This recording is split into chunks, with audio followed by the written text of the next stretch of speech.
बिस्मिल्लाहिर्रहमानिर्रहीम। सवाल पूछा है जी, कौमा और जलसा एक तस्बीह के बक़दर भी अगर अदा ना किया, जैसे बहुत से लोग जल्दी में करते हैं कि सीधा खड़ा होते ही और बैठने से पहले ही सजदे में चले जाते हैं, तो इस सूरत में सजदा सा वाजिब होगा या नहीं? नहीं जी, सजदा सा वाजिब नहीं होगा, नमाज वाजिब अदा होगी, क्योंकि रुकन को वाजिब मिक़दार के बक़दर भी अदा नहीं किया। जैसे सजदा किया ना, तो कम से कम एक दफ़ा सुबहान रब्बियल आला, सुबहान रब्बियल आला में कहने में जितना टाइम लगता है ना एक दफ़ा, तो कम से कम उतनी देर तक सजदा करना लाजिम है। वो भी किसी ने जानबूझकर छोड़ दिया, बस गया और ठिक करके उड़ गया, तो वो फिर नमाज वाजिब अदा होगी। क्या किसी शख्स का तसव्वुर करके इस पर कुरानी सूरतों का दम कर सकते हैं? हमारे इल्म में ऐसी कोई रिवायत नहीं है जिससे ये साबित हो, लेकिन ये रुक़िया जो है इसका ताल्लुक़ इलाज से होता है। तो अगर बंदा मौजूद ना हो तो करने में कोई हर्ज नहीं है। अल्लाह ने शिफा देनी होगी दे देगा, नहीं देनी होगी नहीं देगा। लेकिन आजकल ये धंधा बना हुआ है, आमिल लोग क्या करते हैं, फ़ोन पे दम करते होते हैं, और तो ऐसा कुछ भी नहीं है। किसी भी नेक आदमी से आप दम करवा सकते हैं, आमिलों से तो दूर भागे आप। जो आमिल का मतलब जो बाकायदा ये काम कर रहे हैं वो आमिल होते हैं। तो किसी भी नेक बंदे से आप कहते हैं दम कर दे, तो वो इंशाअल्लाह अल्लाह से उम्मीद है अल्लाह ताला फ़ायदा दे देगा। वैसे असल दुआ है, लोग दुआओं को आजकल फोकस नहीं कर रहे और दम और रुक़िया को ज़्यादा फोकस कर रहे हैं। किसी आदमी को पेशाब के बाद कतरे आने की बीमारी है और वो आदमी अंडरवियर पहनकर टिशू पेपर रखकर वज़ू करता है और वक्त कम होने की वजह से फजर की फ़र्ज़ नमाज़ पढ़ता है। क्या फजर की सुन्नत और इशराक की नमाज़ इसी वज़ू से पढ़ सकता है या दोबारा वज़ू करना पड़ेगा?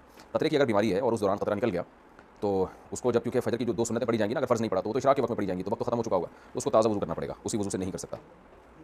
अगर मैं किसी लड़की से कहूँ कि अल्लाह की कसम मैं तुमसे शादी नहीं करूँगा, फिर अगर इसी लड़की से शादी करना चाहूँ तो क्या शादी वाक़ई हो जाएगी? जी हो जाएगी, और फिर कसम का कफ़ारा आपको अदा करना पड़ेगा। 10 गरीबों को 2 टाइम का खाना खिला दें, या 2.25 किलो गंदम जो है 10 गरीबों में से हर एक को 2.25 किलो गंदम या उसकी कीमत दे दें। और अगर आप खुद गरीब हैं तो फिर 3 रोज़े लगातार रख लें। अगर माहाना तनख्वाह मिल रही हो और मर्द अगर 1 साल इसे जमा करता रहे किसी काम की गर्ज से, तो क्या फिर भी इस पर ज़कात अदा करना लाज़मी होगी? ज़कात की तारीख आई और आपके पास इतने पैसे बच गए जो 52.5 तोला चांदी की कीमत के बराबर होंगे, और कर्जा वर्जा माइनस करके इतने बच रहे होंगे आप पर, तो फिर आप पर ज़कात लाज़िम होगी। खूब समझ लें। इस पर मैं कई बार बयान कर चुका हूँ। 4 चीज़ें हैं ज़कात के निसाब में: चांदी, सोना, कैश अमाउंट और वो तमाम तर चीज़ें जो आपने बेचने की नीयत से खरीदी हैं और अभी तक आपकी बेचने की नीयत बाकी है। तो इन चारों चीज़ों का मजमुआ अगर ज़कात वाली तारीख के दिन 52.5 तोला चांदी के बराबर हुआ तो आप पर ज़कात वाजिब होगी। मिसाल के तौर पर कैश अमाउंट कम है लेकिन कुछ गोल्ड पड़ा हुआ है, कुछ चांदी पड़ी हुई है, वो मिला के भी अगर 52.5 तोला चांदी के बराबर पहुँचता है ना निसाब, तो भी ज़कात वाजिब होगी। जनाब, मैं दरियाफ्त करना चाहती हूँ, मेरे शौहर दूसरे शहर में काम करते हैं और वहीं उनका क़याम होता है। कुछ दिन हमारे साथ, कुछ दिन दूसरे शहर में। मेरे बच्चे अभी छोटे हैं, ड्राइविंग नहीं कर सकते। कभी कभार बहुत सख्त ज़रूरत भी पेश आती है जिसकी वजह से परेशानी भी होती है। क्या मेरे लिए ड्राइविंग सीखना और गाड़ी चलाना पर्दे की पाबंदी के साथ जब तक बच्चे इस काबिल ना हो जाएं जायज़ है? जायज़ है। अगर आपके शौहर आपको परमिशन दे देते हैं, पर्दे की मुकम्मल पाबंदी के साथ आप कर सकती हैं ड्राइविंग। बेहतर यही है कि बच्चों को इस काम पे लगाएं। जब आपने बताया बच्चे छोटे हैं, जब बड़े हो जाएं तो फिर बच्चों के हवाले करें। जिस कमरे में मैं वर्जिश करता हूँ इसमें कुरान रखा हुआ है और वो कुरान मैं किसी दूसरे कमरे में नहीं रखता, क्योंकि मैं कुरान भी पढ़ता हूँ और मेरे अब्बू भी कुरान पढ़ते हैं, तो मैं बहुत सारी किस्म की वर्जिश करता हूँ, जिसमें से एक ये है कि मैं टांगे ऊपर यानी आसमान की तरफ करता हूँ। तो क्या इससे गुनाह तो नहीं होगा? कुरान मजीद आप दूसरी तरफ रखते हैं, जब आप वर्जिश कर रहे हो तो कमरे की दूसरी तरफ आप वर्जिश कर लें, तो इसमें इंशाल्लाह कोई हर्ज नहीं है। बहुत एहतियात, यानी जैसे ना कि एक दूसरी तरफ अलमारी में कुरान मजीद हो और आप इस तरफ हो, फिर पाँव ऊपर कर लें। बिल्कुल जहाँ कुरान रखा हुआ है उसी के ऊपर पाँव रख के खड़े हो जाना, यानी उसी तरफ को पाँव करके ऊपर हो जाना, ये बेदबी है, क्योंकि बेदबी का ताल्लुक उर्फ से। जब कुरान दूसरी साइड पर है और आप इस दीवार की तरफ करें तो कोई हर्ज नहीं है, या कुरान अलमारी के अंदर हो तो वैसे ही कोई हर्ज नहीं है। तो अगर अलमारी के अंदर है तो कोई हर्ज नहीं है, और अलमारी के बाहर है अगर, तो भी अगर आप यानी दूसरी तरफ थोड़ा सा फासले पे कर लें तो इंशाल्लाह कोई हर्ज नहीं है। हर्ज सिर्फ उस सूरत में है कि यहाँ मेज़ पे कुरान रखा हुआ है, इधर ही आप टांगे ऊपर करके खड़े हुए हैं उल्टे, तो वो बिल्कुल वाज़ेह बेअदबी है, इसलिए उससे इज्तिनाब करना चाहिए। क्या लिडो, नर्द, शेर और शतरंज के हुक्म में है? मतलब लिडो भी इसी कबील में से है या नहीं? क्योंकि दोनों में मुशाबहत पाई जाती है कि दोनों में गट्टी और गत्ता नुमा चीज़, गुट्टी और गत्ता नुमा चीज़ होती है और खाने बने होते हैं, और दोनों में पासा फेंका जाता है जिस पर नंबरात होते हैं। 5 से जितने नंबर आए नंबरों के मुताबिक गोटी आगे बढ़ाई जाती है। दोनों गेम बगैर ज़हनी और जिस्मानी सलाहियतों के इस्तेमाल के सिर्फ किस्मत की बिना पे खेले जाते हैं। देखिए, शतरंज तो सिर्फ किस्मत की बिना पे नहीं खेला जाता, उसमें ठीक ठाक खोपड़ी लगती है, तो शतरंज खेलना तो जायज़ नहीं है, क्योंकि अपने दिमाग जैसी मुफीद चीज़ को आप बेकार थकाते हैं। दिमाग अल्लाह ने इसलिए दिया है ताकि उसे मुफीद कामों में इस्तेमाल करें, जिस्म को थकाएं ताकि दिमाग फ्रेश हो जाए, इससे सेहत बनती है। दिमाग ही आपने थका दिया गैर मुफीद कामों में, तो फिर दिमाग काम के कामों में कब इस्तेमाल होगा? हाँ, शतरंज उन लोगों के लिए जायज़ है जिन्होंने जंगी चालें चलनी हो, जिहाद करना हो, उनको दिमाग को जो है ना चालें चलाने के लिए फ्रेश करना हो, तो उन लोगों के लिए शतरंज खेलने की गुंजाइश है, जो जिनको ज़रूरत हो। नॉर्मली आदमी का इसमें बेतहाशा टाइम वेस्ट होता है और एक ऐसी चीज़ में जिसमें से कोई फ़ायदा हासिल होने वाला नहीं है, बल्कि नुकसान होता है उसमें। बाकी जो लूडो है ना, उसमें कोई दिमाग इतना कोई खास इस्तेमाल नहीं होता, उसमें ज़हनी तफरीह ज़्यादा होती है, दिमाग की थकावट कम होती है, तो लूडो खेलने में कोई हर्ज नहीं है। हाँ, जुआ शुआ ना उसमें। क्या कुरान और हदीस की रोशनी में बैत का सबूत है या नहीं? जी, कुरान और हदीस की रोशनी में बैत का सबूत है। बैत 2 किस्म की होती है। खलीफा के हाथ पे बैत, वो तो इजमाई उम्मत से साबित है और नबी सल्लल्लाहु अलैहि वसल्लम की हदीस से भी साबित है। एक होती है इस्लाही बैत, कि आप गुनाहों से तौबा करने के लिए किसी के हाथ पे बैत करें, तो ये भी साबित है। कुरान मजीद से भी 28वें पारे में अल्लाह ने फरमाया, या अय्युहन नबिय्यु इज़ा जाअकल मुमिनातु युबायिअनका अला अल्ला युशरिकन बिल्लाहि शैअन वला यसरिकन अल आया। ए नबी, जब मोमिन औरतें आपके पास आएँ और आपसे बैत करें इस बात पर कि वो अल्लाह के साथ किसी को शरीक नहीं करेंगी, चोरी नहीं करेंगी, ज़िना नहीं करेंगी, बहतान किसी पर नहीं लगाएंगी, तो आप उनको बैत कर लिया करें और उनके लिए फिर अल्लाह से इस्तिग़फ़ार भी करें। इसी तरह सहाबा किराम भी नबी सल्लल्लाहु अलैहि वसल्लम के हाथ पर जहाँ जिहाद की बैत किया करते थे, खिलाफत की बैत किया करते थे, वहीं अलग से अमाल की बैत भी साबित है। इस बात पर बैत कि हम शरीयत के अहकाम को फॉलो करेंगे, तो इससे इस अमल का सुन्नत होना साबित हो गया। अब ज़ाहिर है नबी सल्लल्लाहु अलैहि वसल्लम जब दुनिया से चले गए तो अब नबी के अंबिया के जो वारिसीन होते हैं, उलमा सुलहा होते हैं, बुजुर्गान दीन होते हैं, तो जिस बुजुर्ग पर आपको एतमाद हो और उसको अपने बड़ों की तरफ से इजाज़त मिली हुई हो, तो ऐसे बुजुर्ग के हाथ पे भी बैत करना ये भी सुन्नत अमल ही कहलाएगा। एक इश्काल इस पर होता है कि नबी से दुनिया के जाने के बाद सहाबा किराम ने इस्लाही बैत फिर क्यों नहीं की? तो उसका जवाब ये है कि सहाबा किराम के दौर में जब नबी दुनिया से गए ना, तो खिलाफत का मसला खड़ा हुआ, तो कई सालों तक बैत सिर्फ खलीफा के हाथ में ली जाती थी जो खिलाफत की बैत होती थी। तो अगर वहाँ मशाइख ये इस्लाही बैत शुरू कर देते तो इस बात का खतरा था कि हुकूमत को ये खतरा था कहीं ऐसा तो नहीं है कि नया खलीफा बन रहा है और लोगों को अपने गिर्द इकट्ठे कर रहा है, कहीं कल बगावत का ऐलान कर दे। तो इस खौफ से सिर्फ खलीफा की बैत को बाकी रखा गया। लेकिन जब ये खौफ खत्म हो गया और इस्लामी हुकूमतें स्टेबल हो गई, मजबूत रियासतें वजूद में आ गई, खिलाफतें वजूद में आ गई, फिर ये खतरा टल गया, तो उलमा मशाइख ने इसको दोबारा शुरू किया। तो वो सदियों से 1200-1300 साल से 1100-1200 साल से वो सिलसिला फिर जो शुरू हुआ तो आज तक अल्हम्दुलिल्लाह वो चला रहा है। और इसमें 4 सलासिल बड़े मशहूर हुए जिन्होंने इस्लाही उम्मत का बहुत काम किया। इनमें सोहरावर्दिया, नक्शबंदिया और चिश्तिया और कादरिया, ये 4 सिलसिले, कादरिया, सोहरावर्दिया, चिश्तिया और नक्शबंदिया। तो ये 4 सलासिल थे जिनसे अल्लाह ने इस्लाही उम्मत का बहुत काम लिया। आप माज़ी में जितने भी बड़े बड़े अकाबिर उलमा बुजुर्गान दीन आपको मिलेंगे, उमूमी तौर पर इस्लाही मामले में इन्हीं सलासिल में वो कहीं ना कहीं बैत हुए हैं। सबका अपना अपना इस्लाह का तरीका था और ठीक तरीका था। अलबत्ता ये ज़रूर है कि जैसे फ़िक़ही जो मज़ाहिब वजूद में आए, हनफी, मालिकी, शाफ़ी और हम्बली, उसमें बहुत सारी बातें लोगों ने बिदअतें भी शामिल कर दी जिनका उन असल मज़ाहिब से, फ़िक़ही मज़ाहिब से कोई ताल्लुक़ नहीं है। तो ऐसे ही तसव्वुफ़ में भी बहुत सारी खुराफात को शामिल कर दिया गया। तो खुराफात का इस्लाम से कोई ताल्लुक़ नहीं है। तसव्वुफ़ की असल ये है कि अपने ज़ाहिर और बातिन को कुरान और सुन्नत के मुताबिक किया जाए, ज़ाहिर को भी और बातिन को भी। तो तसव्वुफ़ का जो भी बात कुरान और सुन्नत के अगेंस्ट होगी उसको उठा के दीवार पे मार दिया जाएगा। तो बिदअती सूफियों का इस्लाम में कोई गुंजाइश नहीं है। और आज भी जहाँ नेक लोग हैं जो बैत करते हैं, लोगों की इस्लाह करते हैं, उनको कुरान और सुन्नत पे लाते हैं, तो वो बुजुर्ग होते हैं जो सुन्नत की इत्तिबा करने वाले। तो उसी में बहुत सारे बिदअती सूफी भी हैं जो लोगों को बिदअत की तरफ लेके जाते हैं, गलत गलत चीज़ें इस्लाम में दाखिल कर दी हैं। तो बैत बहरहाल सुन्नत अमल है, लेकिन किससे बैत की जा रही है ये चीज़ बहुत इंपॉर्टेंट है कि आप बैत किससे हो रहे हैं। तो 2 शर्तें हैं, एक उसको अपने बड़ों की तरफ से इजाज़त बैत मिली हो, खुद से दावा ना करें मैं बुजुर्गों मेरे हाथ पे आके बैत कर लो। तो खुद दावेदार होता है ना और खुद अपने आप को समझता है वो बुजुर्ग तो हो ही नहीं सकता, तो बड़ों की तरफ से उसको ऑर्डर हो के वो बैत करे। दूसरी बात ये कि आप खुद भी उसको चेक करें कि ये शरीयत पे अमल करता है कि नहीं करता, इसके पास सही इल्म है भी या नहीं है। ऐसा तो नहीं है कि किसी बुजुर्ग ने एतमाद की बुनियाद पर इसको इजाज़त दे दी और फिर पता चला कि खुद ही बहका हुआ है, ये तो खुद ही खिसका हुआ है और बिदत की तरफ माइल है ये, और हुब्बे जाह का मरीज़ है या पैसों का लालची है। इस तरह की चीज़ें अगर किसी में नजर आएँ तो फिर उससे बैत होना जायज़ नहीं है।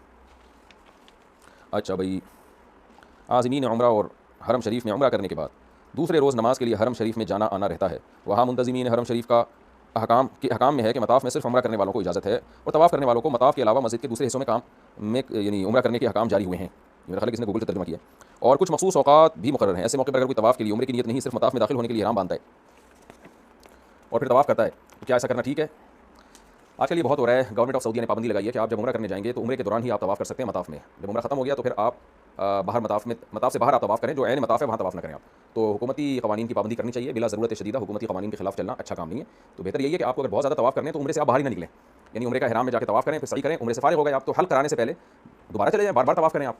तो एक दफ़ा जब हल करा लिया आपने और उम्रे से ihराम से बाहर निकल आए तो वहाँ से चादर पहन के अंदर जाने से अवॉइड करें। और आप जो है ना सिविल ड्रेस का मेरा मतलब ये है कि वो जो नॉर्मल ड्रेस है, सिविल ड्रेस तो नहीं कहेंगे उसको, नॉर्मल ड्रेस जो है उसमें फिर आप वहीं तवाफ़ करें जहाँ गवर्नमेंट ने आपको इजाज़त दी है। हमने अपने बाज़ अकाबिर को देखा है कि वो जब जाते हैं उम्रा करने तो ihराम पहन के तवाफ़ करते हैं, सही करके उम्रे से फारिग हो जाते हैं, लेकिन ihराम से निकलते नहीं हैं, या मतलब हल्की कसर नहीं करते।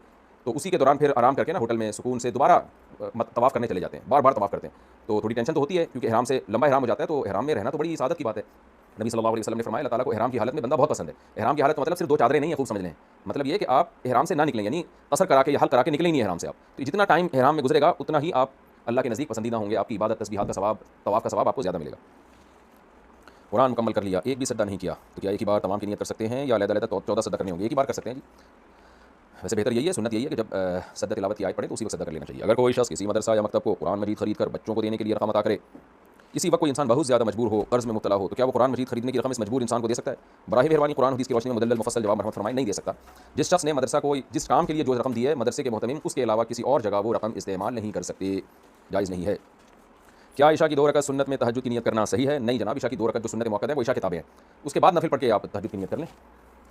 मदीना मुनव्वरा में गैर मुस्लिम मुशरिक और काफिर का दाखिला कैसा है जबकि इसका लिबास भी गैर शरई हो? मसलन गैर मुस्लिम औरत हो, उसका चेहरा खुला हुआ हो, पीठ भी खुली हुई हो, इसके बारे में क्या हुक्म है?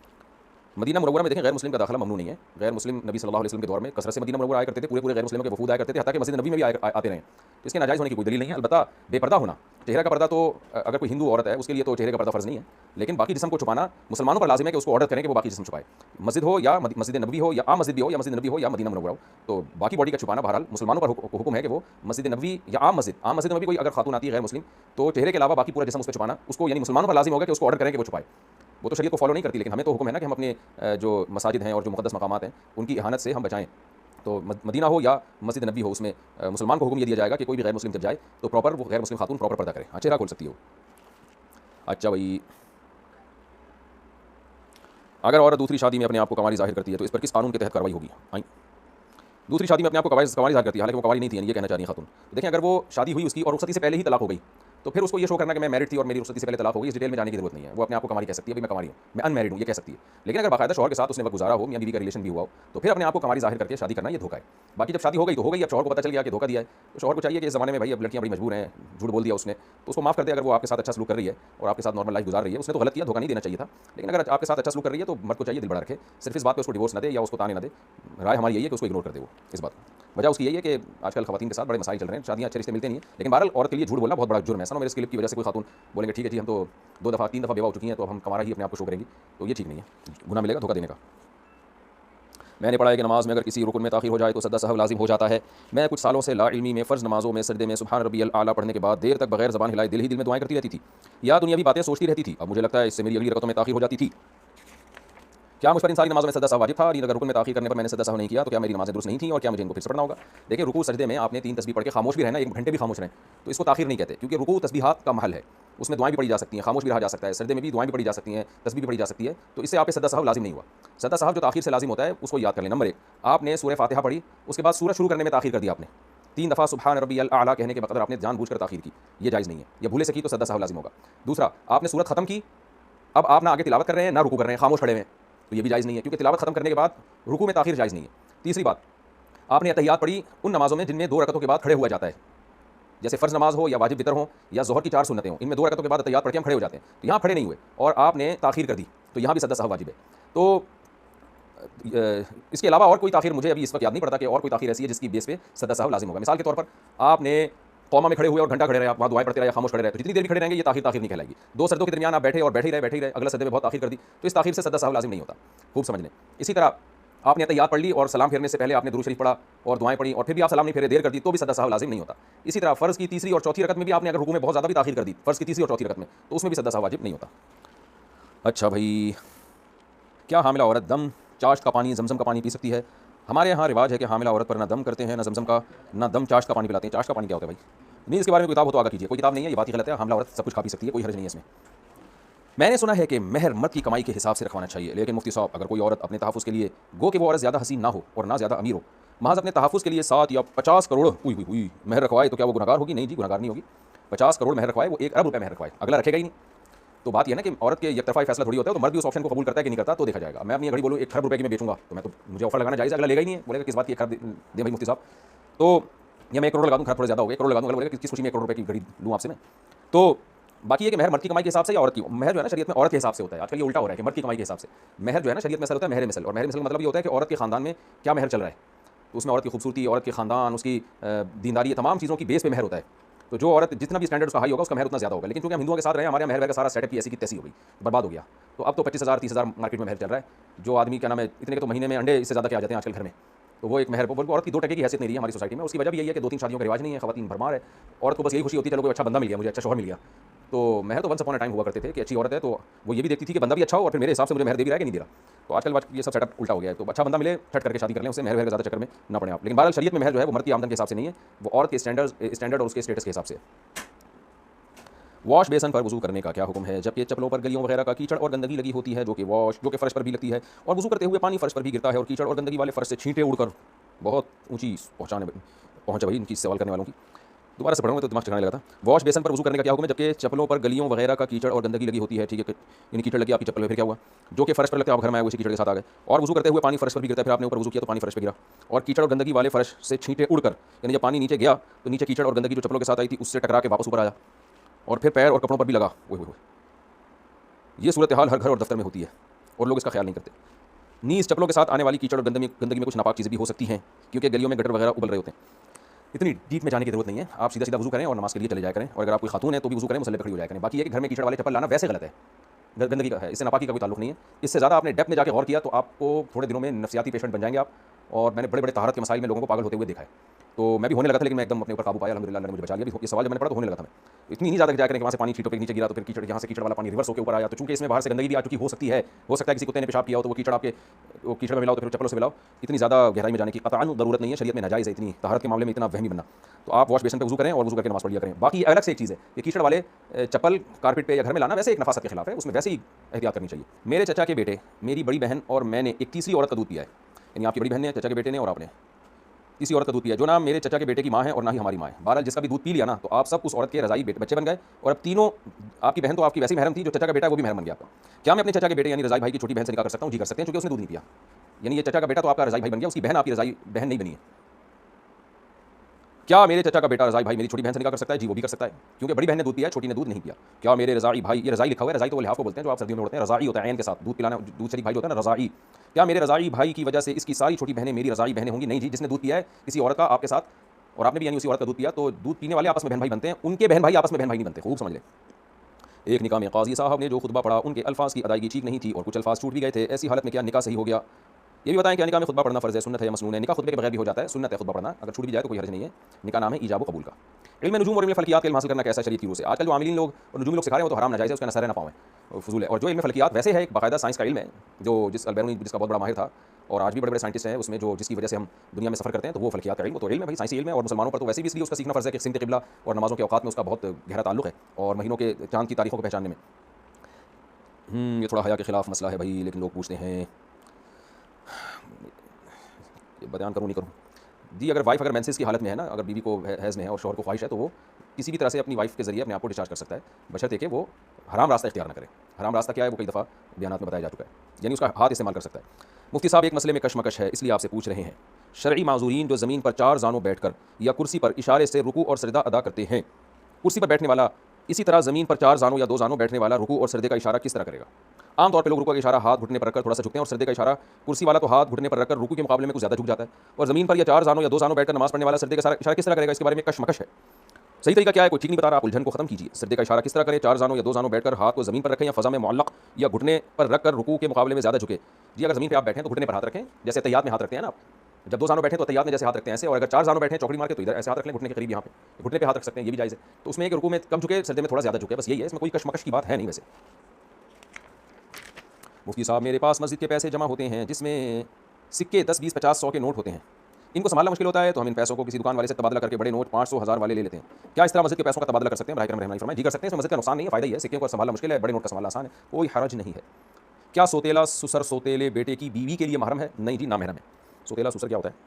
यानी सोतेली बेटी का सुसर, हाँ तो नामहरम है ना वो। सोतेला सुसर सोतेले बेटे की बीवी, सोतेले बेटे की बीवी भी नामहरम है और सोतेला सुसर भी नामहरम है। सगे बेटे की जो बीवी है ना वो आपकी महरम है।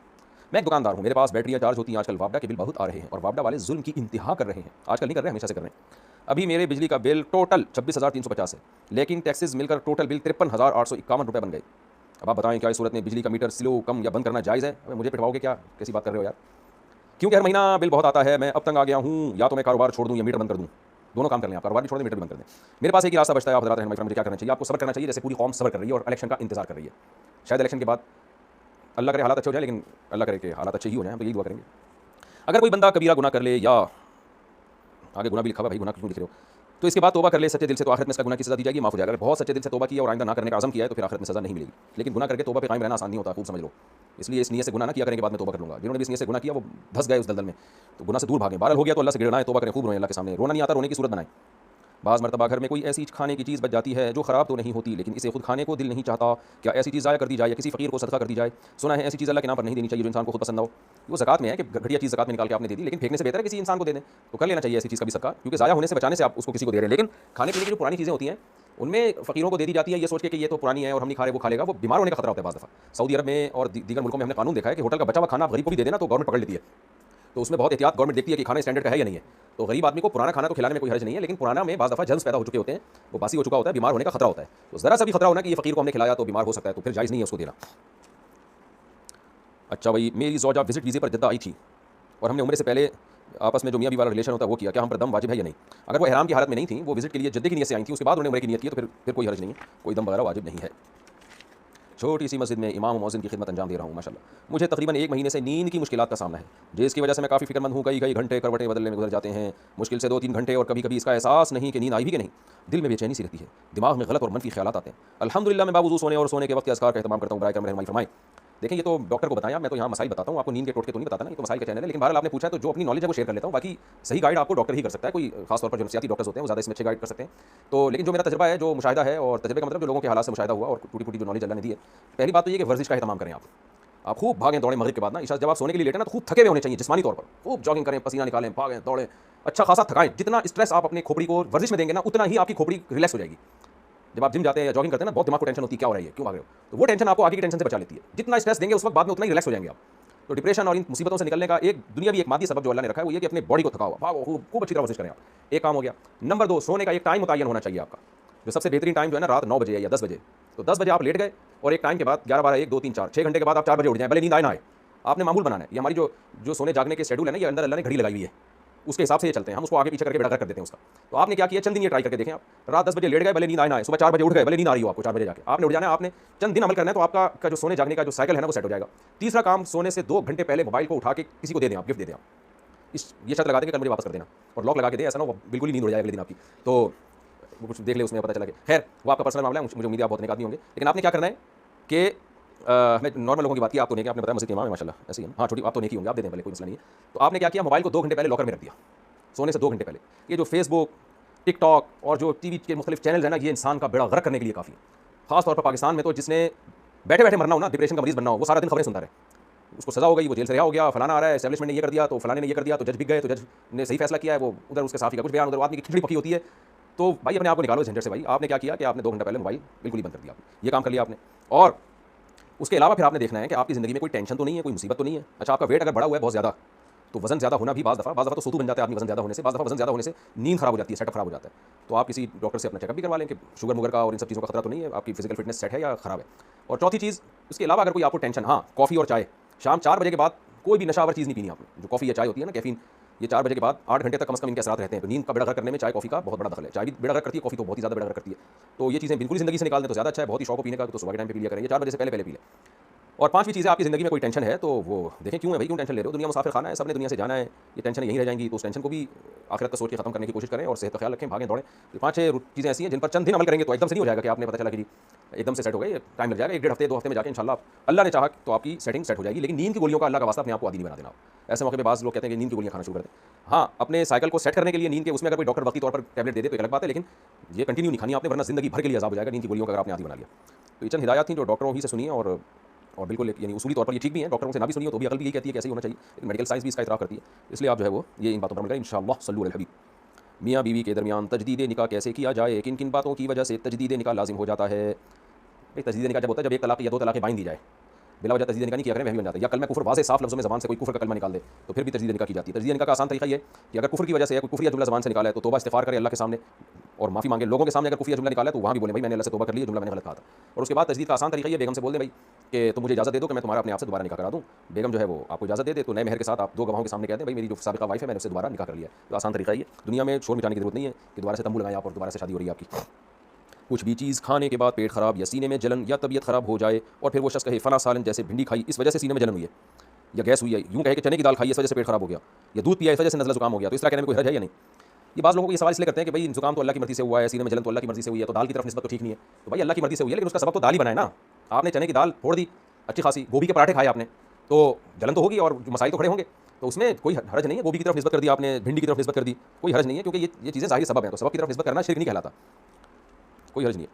हम जहरी नमाज में अकेले में खामोशी से क्यों पढ़ते हैं। अगर हम जहरी नमाज में अकेले में खामोशी से पढ़ते तो आप कहते हैं हम पढ़ते क्यों हैं। तो भाई अल्लाह ने जैसे हुक्म दिया वैसे हम नमाज़ पढ़ेंगे, तो इसमें कोई हमें अल्लाह ने हिकमत बताई नहीं है, बस यही है कि जैसे अल्लाह ने हमें हुक्म दिया हमने वैसा ही करना है।